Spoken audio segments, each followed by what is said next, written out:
Good evening. My name is Pastor Paul Berthold, and I'm here again with you for another study in the book of Genesis. The last time we were together, we studied up to Genesis 25. Yes, I think we got up to the 25th chapter. Today we will start with Genesis 26. We'll attempt to cover it. We won't have time to go verse by verse, but I'm hoping that everyone will take the time and look it up. But I'm just gonna try to go briefly through the chapter. In Genesis 26, many people don't realize the struggles between the elect of God, the surrounding nations, and also the enemy. Some people would say the devil, Satan, and so on. But as you know, Abraham was elected from among many nations. That's why we've gotten thus far. Abraham was one of the three patriarchs. Remember, we have Abraham, Isaac, and Jacob.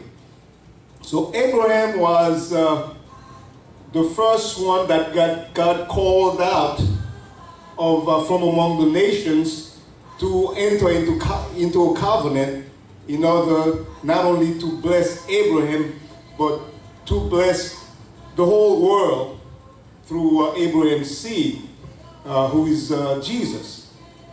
So we can see here that God's promise from Genesis 3:15, I should say, 3:15, Genesis 3 verse 15, we can see that God's promise to redeem mankind was still in force.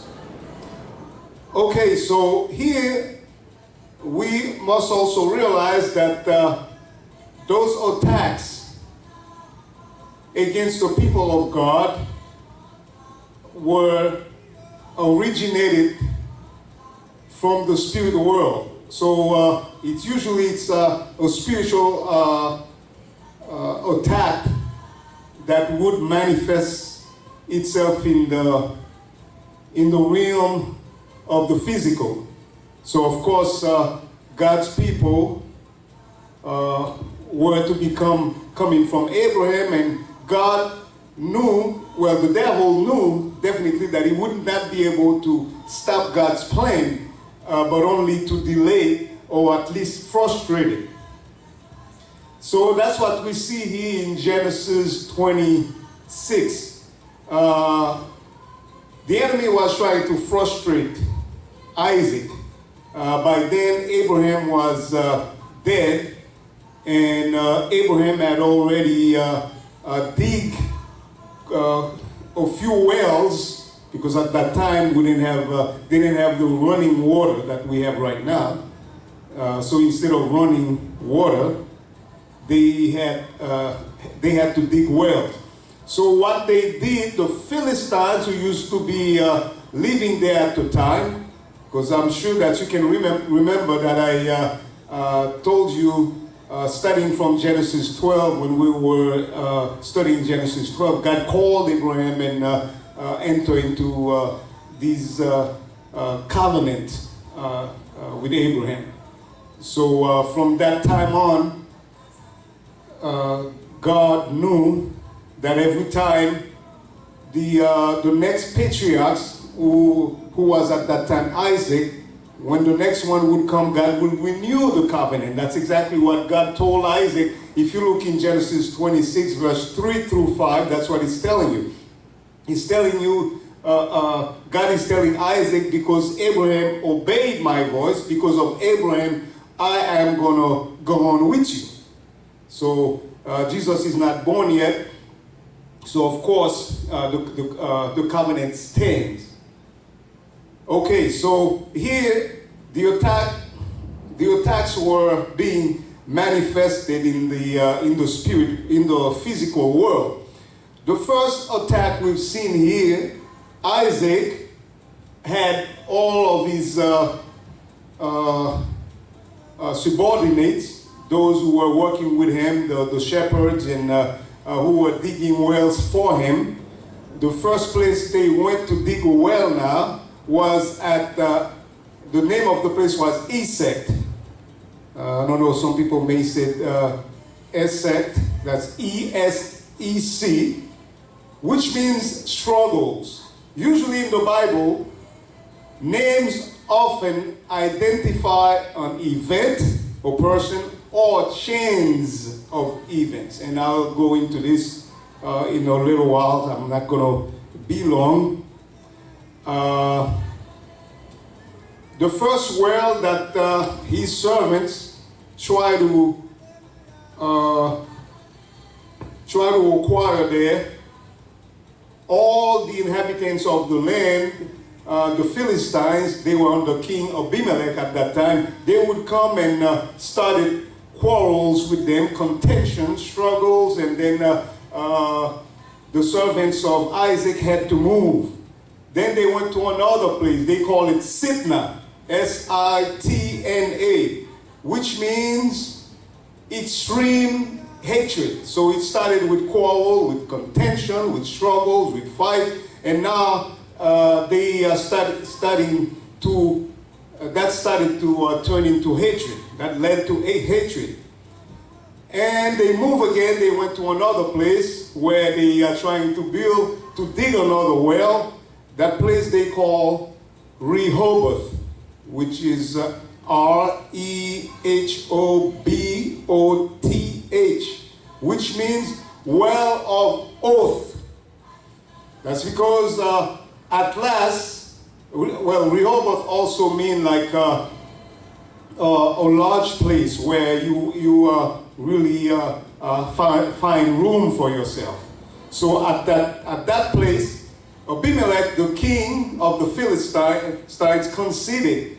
In other words, he realized that, okay, this is indeed Abraham's well, so we're not going to fight for this. So here we can see that God remembered Abraham, and in spite of all the attacks from the enemies, instead of all the frustration, the struggles, we can see that God remembered his promise. And just before we conclude this first part of our study, because I'm breaking it into two parts, I just wanted to go over what I've mentioned before, that names in the Bible often identify an event, a person, or chains of events. Chains of events, a lot of time God would show things, would show these events before they happen. Just like he spoke through the prophet Isaiah, he said, I said the thing before it comes to pass, so that when it happens, you will not attribute it, you will not say that those false gods, gods with little g, minuscule, not capital letter. So a lot of time God would say the thing, he would declare the thing before it comes to pass. So here, just before I conclude, I wanted to show you like some theologian who would be really studying and trying to decipher the words in the Bible. They take the names of the first 10